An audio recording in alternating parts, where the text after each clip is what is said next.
you need to do to be a better leader. Now, it doesn't matter if you're a parent or a spouse or a grandparent or a CEO of a large company or a counselor. There's one thing you can do to be a better leader, and I'm excited to tell you about. That one thing is considering each person that you come across as a divine appointment. They are there for a reason in your life. So here's what I wanted to share with you. It's something that has sustained me as a counselor over the years, is how I have viewed people who call my office for an appointment or who walk through the doors. It takes a whole lot of courage to do that. And what I've done is considered them a divine appointment from God. How am I here at this juncture at such a time as this in their lives? And what reminds me of that is that I have this candle, this lighted candle, and I have it sitting on my table. And it's a reminder that God, the Holy Spirit, is here and that I have guidance, but this person that I'm meeting with is truly a divine appointment. And that's one thing that I use. And I believe that every leader, no matter what stage of leadership that you're in, and most of us are influencing someone, whether we consider ourselves a leader or not. But it's easy really to lead or to consider being with people as divine appointments when they're easy to get along with. Let me give you an example. As a grandparent, so today, this is a story from today. I was kept my little 6-year-old granddaughter all day today. There was no school. And it was really awesome to be with her. I always love being with the grandchildren. It's very special. But her world is usually at school and she's playing with her friends, and her routine is so very different from mine, whereas my world is in front of the computer, or I'm reading, or I'm doing other things around the house. So for me to get into her world, her 6-year-old world, was truly, I believe, a divine appointment. I was in the middle of something and in my screen and actually practicing this live Facebook video, and what am I going to say?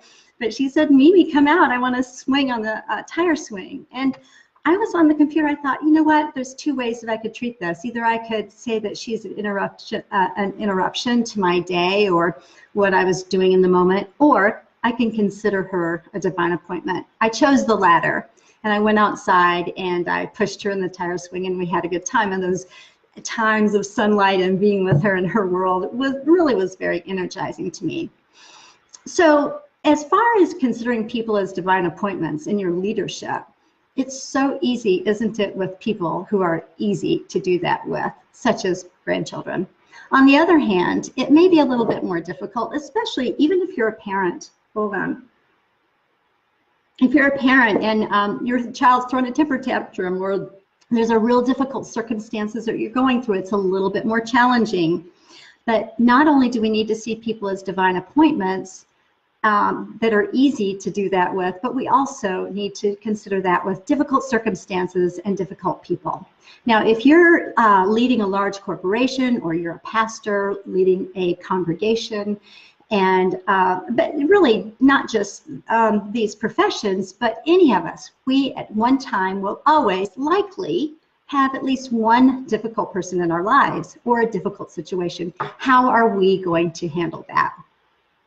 And training our brains to look at even that as a divine invitation is certainly challenging, but it really can change the attitude in a huge way, so that the difficulties we go through are not wasted, and we don't set up this, oh, this person's the enemy and I'm the victim, or anything like that. That doesn't help leadership at all. But being able to work through these and allow these to be these opportunities, quote unquote, as learning more about us and our character. And then the third one, and this came up this week because I see couples in my office, and it's so easy when we're up against a conflict, if it's a chronic conflict, something even characterological that's happened over the years. It's difficult to see that, oh, it's the spouse and it's their family of origin issues, or they do this because of that. And then we just kind of write them off, or we disregard them. But if we begin to see our spouse as actually a spouse that comes packaged with all of these issues, right? If we begin to see them as gifts from God, because it takes their issues in order to expose our growth edges and our issues, then we can grow our character. So that's a different way and a different perspective of looking at these difficult situations, which I believe that is the one thing that you need as a leader to be a better leader. So whether you need a candle like me, and I've pretty much have sustained this attitude in my office for several years, to see clients as a divine appointment, I believe that we as leaders can transform other people's lives as well as our own by having that attitude. So I'm excited to share this with you, and thanks so much, Ria and Corey, for joining me. I'm kind of, when I do these videos, I'm thinking I just need to like kind of come across as a teaching video type of thing rather than interrupting, but if you all have any questions, let me know. And I am excited to tell you that the book is coming along, Beyond Messy Relationships, Divine Invitations for Your Authentic Self. And it's going a little slow because I was waiting for some endorsements. And so the next stage is, of course, the interior design.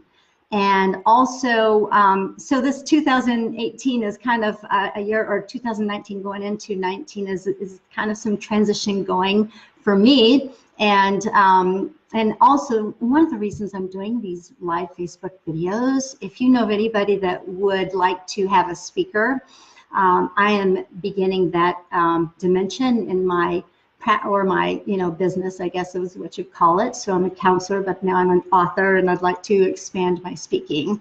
So please let me know, and if you have any prospects in that way. But also, please don't forget to, if you've not already done it, just sign up, go to my website, judy@judycounselor.com, and sign up for 10 ways to build trust in communication. So I'm so glad that you joined me, and continue to see other people in your life as divine appointments. Thanks so much. Bye-bye.